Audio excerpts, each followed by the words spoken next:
लेकिन चलिए आगे बढ़ते हैं। एंजल ब्रोकिंग के टेक्निकल एनालिस्ट समित चौहान है हमारे साथ। समित, 8,200 के नीचे आ गए हम इस वक्त, क्या लगता है क्या कॉल बनाएं? देखिए मुग्धा, आज ट्रेड लेना काफ़ी डिफिकल्ट होगा। लास्ट 2-3 दिन से हम देख रहे हैं भले रेंज बहुत छोटी है बट वोलेटिलिटी थोड़ी बढ़ चुकी है और वो ऑब्वियस है, बड़ी ग्लोबल इवेंट है। सो उसके पहले थोड़े ट्रेडर्स भी कॉशियस है। हम ट्रेंड के साथ जाना चाहेंगे। पॉजिटिव ट्रेंड है जो हम 2 से 3 वीक से हमारा स्टांस मेंटेन कर रहे हैं। हर एक डिप में बाइंग होनी चाहिए। हालांकि यहाँ पे अभी ट्रेडर्स के रिस्क एपेटाइट पे डिपेंड करता है। अगर आप एग्रेसिव ट्रेडर हो सो ऐसे मार्केट में ट्रेड कीजिए या पोजीशन कैरी फॉरवर्ड कीजिए 1-2 दिन के लिए। अदरवाइज आप प्योरली छोटी रिस्क लेते हो तो आज मेरे ख्याल से ज़्यादा रिस्क नहीं लेना चाहिए। और इनफैक्ट अगर कोई पोजीशन भी लिए हुए तो वो कैरी फॉरवर्ड नहीं करनी चाहिए। डायरेक्शनली हमारा कॉल पॉजिटिव साइड पे ही है। अगर ट्रेडर्स छोटे स्टॉप लॉस से यहाँ पे ट्रेड करना चाहते हैं तो 8150 का स्टॉप लॉस होगा, 8290, 8300 का टारगेट होगा। और जो डायरेक्शनल ट्रेड लेना चाहते हैं, हर एक डिप में बाइंग होनी चाहिए। 8000 का अच्छा खासा बेस बन गया है और सूनर लेटर हमें लग रहा है कि निफ्टी 8300, 8330 के लेवल ब्रेक कर देगा।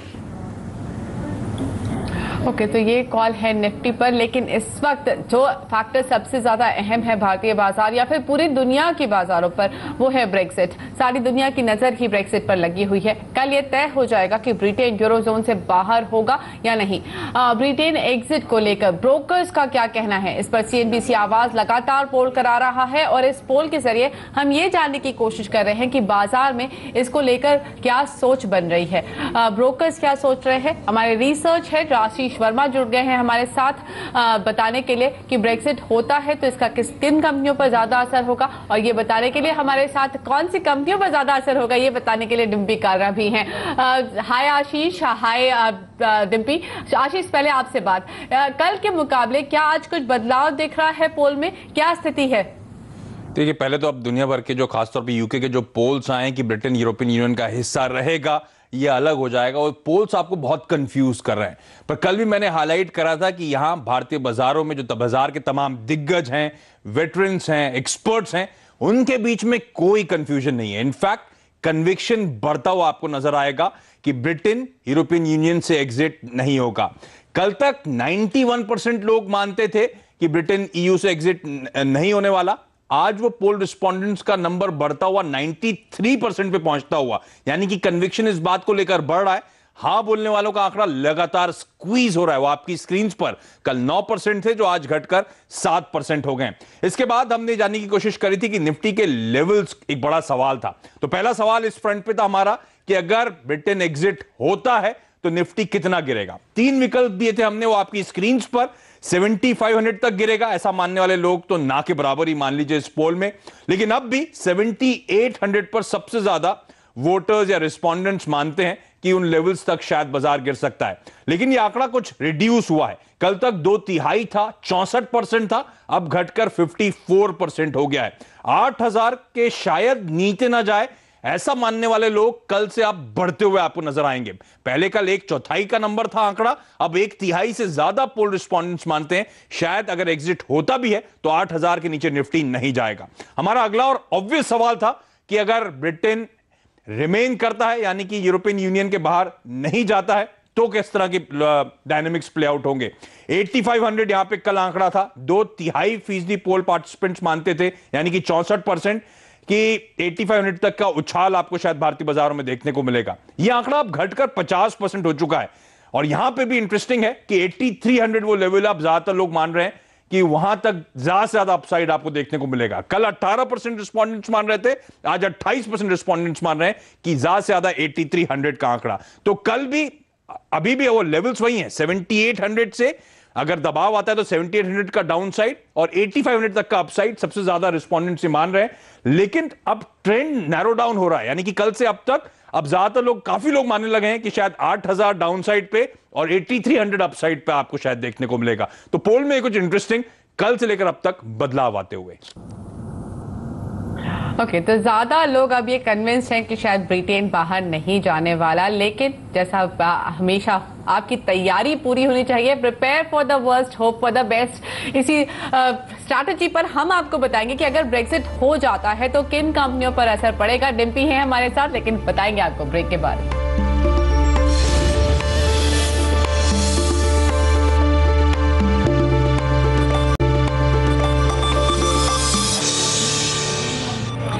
आप देख रहे हैं सौदा आपका और हम चर्चा कर रहे हैं ब्रेक्सिट की, यानी कि ब्रिटेन रहने वाला है यूरोजोन में या फिर बाहर। हमने आपको बताया इस वक्त ज्यादातर ब्रोकर्स ये मान रहे हैं कि शायद ब्रिटेन रहने के लिए ऑप्ट करेगा, यानी कि वो यूरोजोन में रहेगा। लेकिन अगर ब्रेक्सिट हो जाता है, यानी कि ब्रिटेन एग्जिट हो जाता है, तो किन कंपनियों पर अच्छा या बुरा असर पड़ सकता है, बता रहे हैं हमारे साथ हैं डिम्पी कालरा। हाय डिम्पी, बताइए।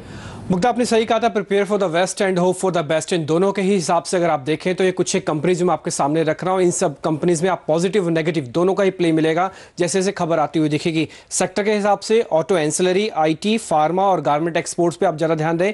लेकिन टाटा ग्रुप की करीब 5 कंपनीज ऐसी हैं जिसका सीधा असर होगा, क्योंकि इनकी सबसे ज्यादा रेवेन्यू या फिर ये कहें मेजर रेवेन्यू यूरोप से ही आता है। जिसमें टाटा मोटर्स का अगर आप सिर्फ जेएलआर की ही बिक्री देखें तो जो उसकी अपनी टाटा मोटर्स के अंदर बिक्री है, करीब 24% हिस्सा जेएलआर यूरोप से लेके आता है। और इसका सीधा सीधा इंपैक्ट पड़ेगा अगर यूके बाहर हो जाता है, क्योंकि इंपोर्ट ड्यूटी लगा जाएगी और अलग अलग तरह की कॉस्टिंग बढ़ जाएगी, जिससे इनको काफी हद तक नुकसान पहुंचेगा। एक्सपर्ट ये कहते हैं करीब 147 करोड़ डॉलर तक का नुकसान हो सकता है अगर यूके बाहर होता है, यानी कि ब्रेक्सिट होता है। तो टाटा स्टील पे भी आप नजर रखें, क्योंकि इनका कोरस प्लांट है जो कि यूके में ही है और वहां से करीब ये यूरोजोन को करीब 12% इनकी आय वहीं से आती है, जो आयरन ईयर सप्लाई करते हैं। टीसीएस को भी एक बड़ा प्लेयर है जो कि एक इसका इंपैक्ट दिखाएगा, क्योंकि यूके से करीब 16% उसकी आय आती है और पूरे यूरोजोन से करीब 26% आय टीसीएस की वहां से आती है। टाटा ग्लोबल एक और ऐसी कंपनी, इसकी 26% आय यूरोजोन से आती है और टाटा केमिकल की करीब 10% आय ऐसी है जो कि यूरोजोन से आती है। तो टाटा ग्रुप की करीब 5 ऐसी कंपनीज हैं जिनका असर पूरी तरह से ब्रेक्सिट के होने या नहीं होने दोनों से ही पड़ता हुआ दिखेगा। इसके अलावा कुछ एक कंपनीज जिनका, जैसे हमने कहा, ऑटो एंसिलरीज की काफी कंपनीज हैं जिस पे आपको असर दिखेगा। ये सारी कंपनीज ऐसे जिनकी करीब 20 से 25% से ज्यादा आय यूरोजोन से आती है। उसमें भारत फोर्ज है करीब 30% आय, बालकृष्ण इंडस्ट्रीज 50%, वेबको करीब 20% और अपोलो टायर्स करीब 30% आय यहां से आती है। मदरसों सुमितो 65% की रेवेन्यू यानी कि आय यूरोजोन से ही लेता है। इसके अलावा आईटी कंपनीज में एचसीएल टेक, माइंडट्री का भी काफी बोलबाला, ये भी करीब 25 से 30% आय वहीं से लेके आते हैं। इसके अलावा कमिंस और एआई इंजीनियरिंग, इन दोनों की आय भी 30% से ज्यादा की ही है। ओके, डिम्पी और आशीष, बहुत बहुत धन्यवाद ये सारी एनालिसिस हमारे सामने पेश करने के लिए। लेकिन चलिए हम लेते हैं यहाँ पर एक छोटा सा ब्रेक। इतना बड़ा इवेंट स्टॉक मार्केट में रहना है तो आपको हेज करके चलना चाहिए, और अगर आप हेज करना चाहते हैं तो एफएनओ बाजार में क्या होनी चाहिए, आज आपकी स्ट्रैटेजी बताएंगे। जुड़ेंगे हमारे साथ हमारे मार्केट एडिटर अनिल सिंह भी, और उनके साथ जुड़ेंगे एक और मार्केट एक्सपर्ट अमित हरचेकर। ब्रेक के बाद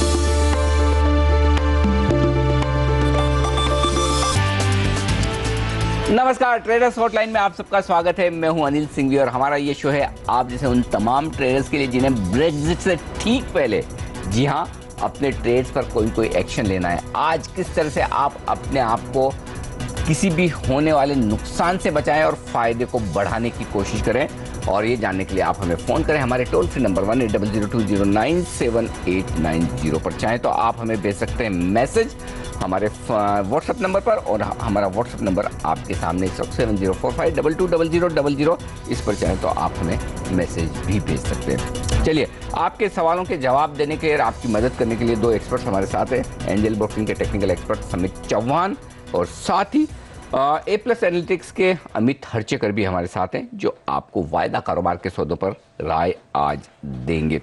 इससे पहले हम आगे बढ़े, एक बार निफ्टी और बैंक निफ्टी पर राय ली जाए। अमित, बताइए क्या ट्रेड होना चाहिए ब्रेक्सिट के पहले बैंक निफ्टी और बैंक निफ्टी दोनों में? देखिए, निफ्टी फ्यूचर्स में जो शॉर्ट टर्म सपोर्ट है अराउंड 8170 पे बनता है। राय यही होगी 8170 अगर टूटता है इंट्राडे फ्यूचर्स में तो आप शॉर्ट पोजीशन इनिशिएट करें। आपका स्टॉप लॉस होगा 8230 का और टारगेट अराउंड 8050 का। बैंक निफ्टी फ्यूचर्स में जो वीवैप लेवल है वो अराउंड 17500 है।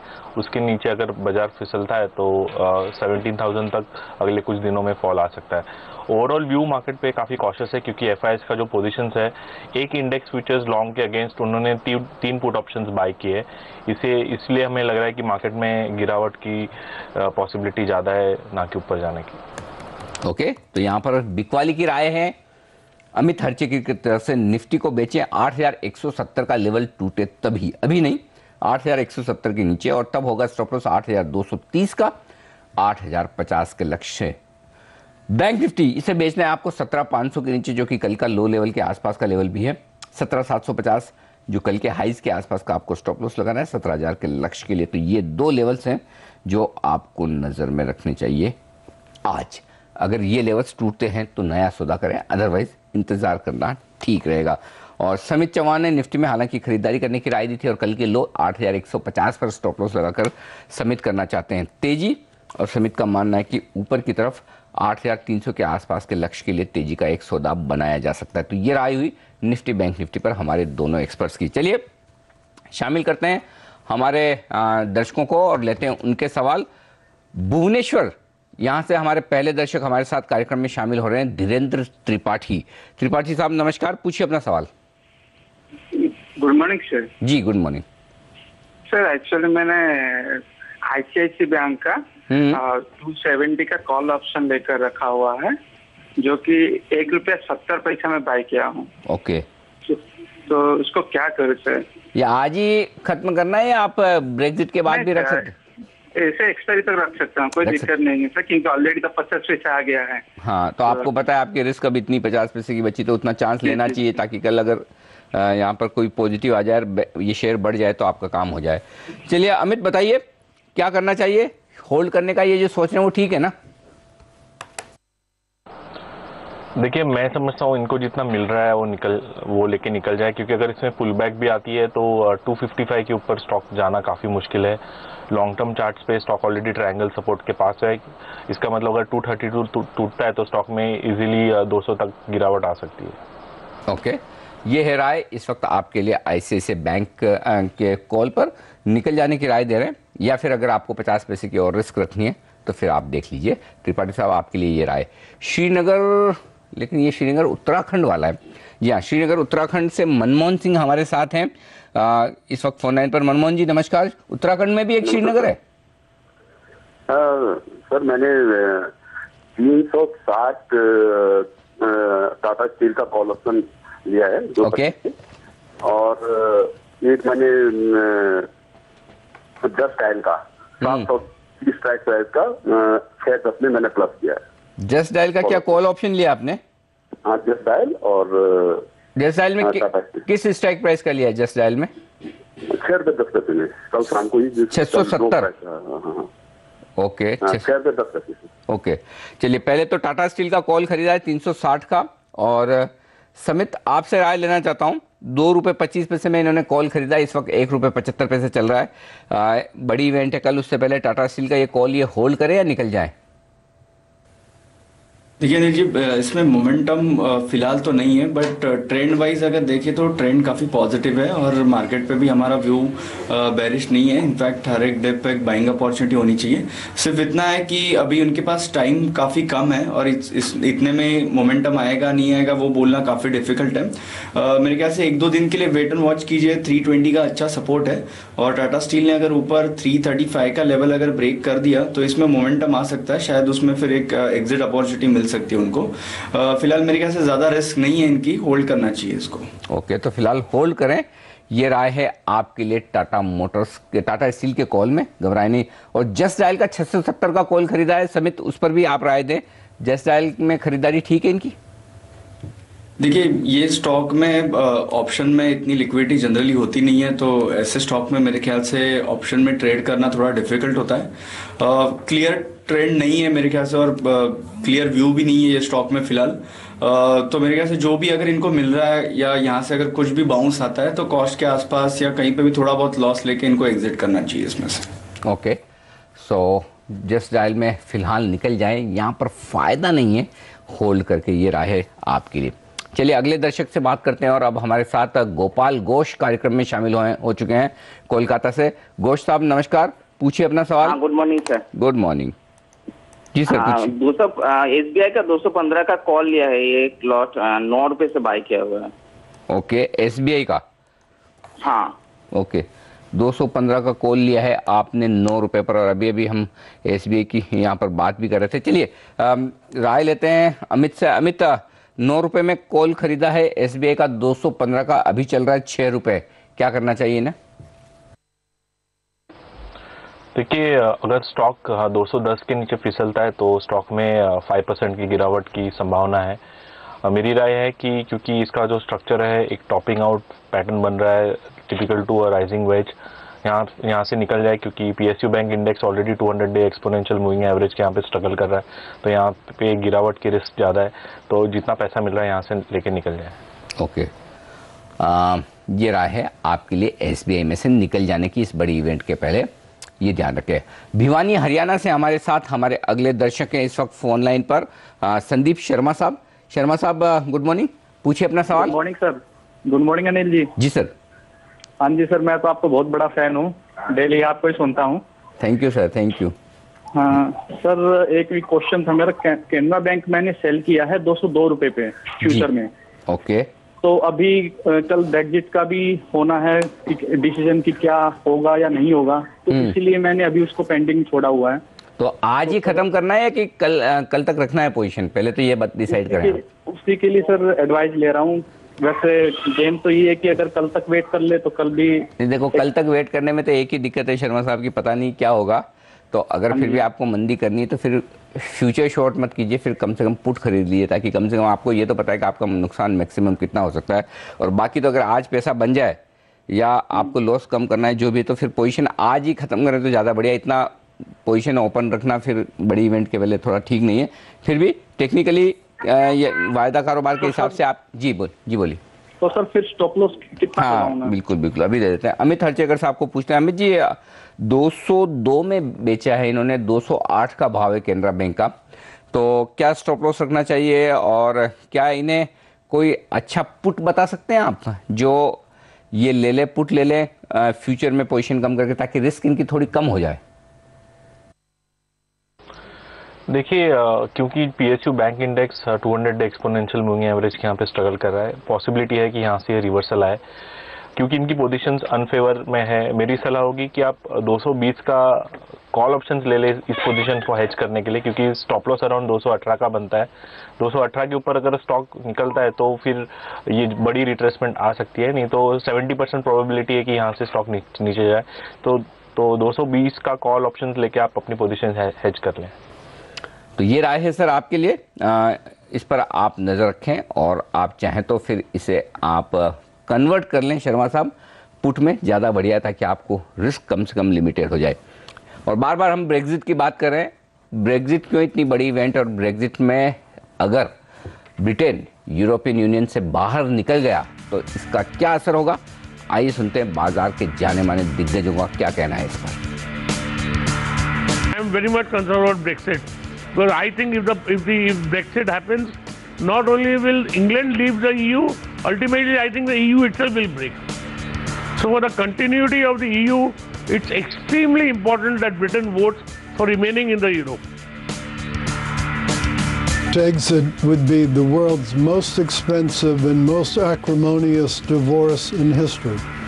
And I think it would be terrible both from point of view of UK and point of view of European economy. We are watching the situation, and we will infuse whatever liquidity is needed to keep markets, reasonably well behaved. Where you can see something going horribly wrong, and this is one of those occasions where if the wrong decision is made, it will do irreparable damage both to Great Britain and to Europe, and therefore it's important, I think, all of us speak out and try to make sure that the right decision is made.